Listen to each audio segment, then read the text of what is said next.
maisha yangu binafsi ina kila sababu ni ushuhuda tosha wa kumtangaza Yesu, lakini Yesu alitetea mimi na familia yangu, tukapata kupona, tukapata pumziko na amani.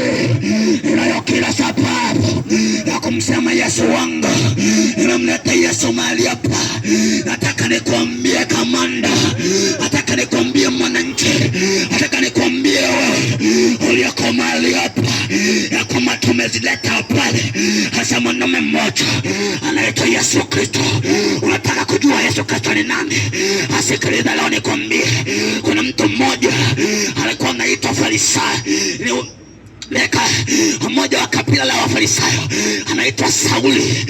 Sauli alikuwa ni mtu ambaye aliwatesta watu wa Mungu waliotangaza habari njema za ufalme wa Mungu.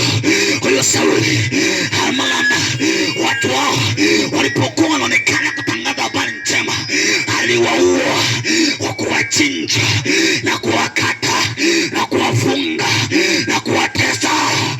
Niliambia kwamba siku moja Stefano alikuwa amepeleka habari njema kama mimi ninavyokuletea habari njema leo.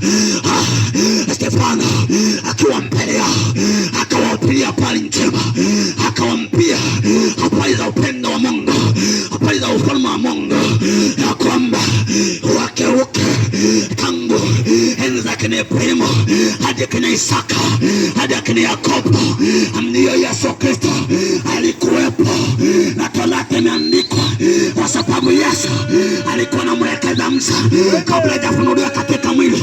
Waliposikia maneno haya wakasema na kufuru, wakajaribu kumuua, wakamkamata. Walipomkamata wakampiga mawe akafa.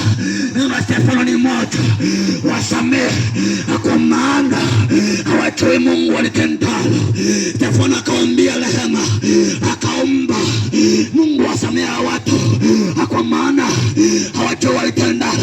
Biblia inaniambia kwenye sura ya 9 kitabu cha Matendo ya Mitume, yule Sauli aliyekuwa anaua watu wa Mungu, anatesa watu wa Mungu, akiwafunga kwa misumeno na kuwakata na kuwapeleka gerezani.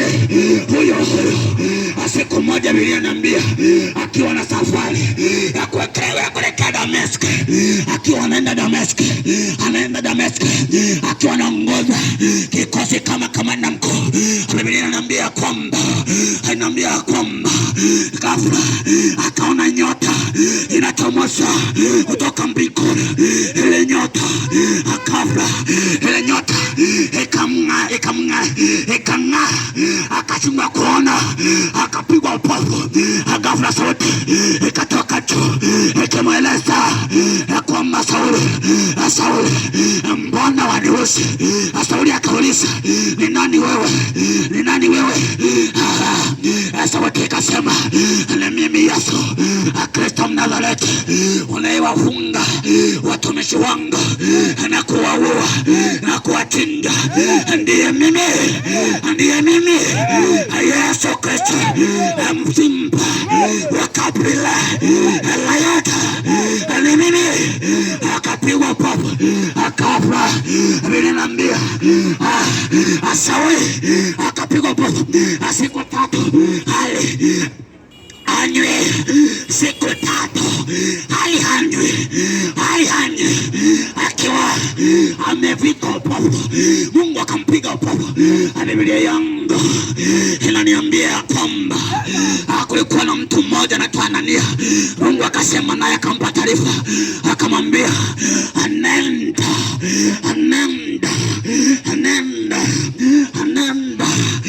kule Dameski. Kuna mtu mmoja anaitwa Sauli, ukamwombe, ukaweke mikono. Ni chombo changu kiteule, nimekiteua, nimekitunza kwa ajili ya kazi yangu. Yule aliyekuwa anawatesa watu na kuwaua, akitoka na jina la Yesu Hanania kanojete. Itakuwaje Mungu huyu anayetesa watu na kuwaua, mimi nikamwekea mkono tena akamwambia nenda. Huyo Sauli nimemtoa. Huyo Sauli nimejitwalia mtu. Huyo atateswa kwa ajili ya jina langu. Inampasa achinjwe, auawe, ateseke kwa ajili ya mimi Yesu Kristo niliyekuja duniani nikafa kwa ajili ya watu. Nenda. Akatia nani, akaanza safari, akaenda, akafika, akamwekea mikono.